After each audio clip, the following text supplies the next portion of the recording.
Hello, I'm Professor Anthony Rizzi of the Institute for Advanced Physics. I'm here to talk to you about faith matters. Today I want to tell you about why physics is the first science.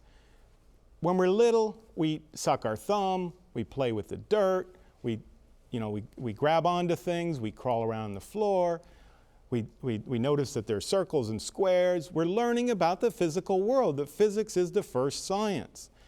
And we come through modern science to learn more about the physical world, but we lose track, unfortunately, because of the nature of modern science and because of a lack of integration that happened historically. We lose track of some of the basic things that we have to get back.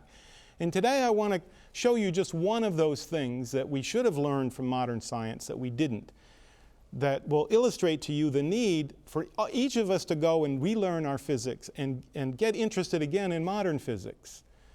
Let me show you what modern physics can tell us that we didn't know. Aristotle and St. Thomas both understood the physical world profoundly more than we do. But it was the beginning, and what they said is that physical things are something, but they can become something else. You know, this ball can be here or it can be there. And in fact, that is the most essential type of change, and that is moving from here to there.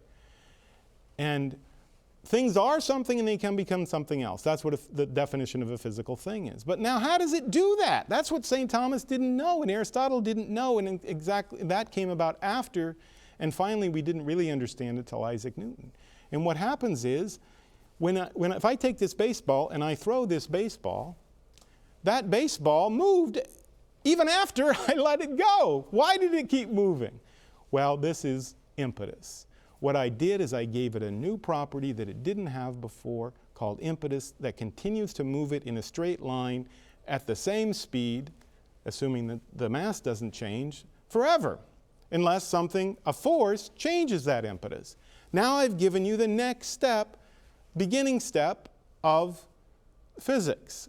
Just to point out to us that we didn't know how things moved. And if we don't know how things move, how are we going to understand the Blessed Sacrament? Or as Christ says, if you don't understand the visible brother you can see, how are you going to understand the invisible Father you can't see? We need to go back to the things we can see so we can better see him.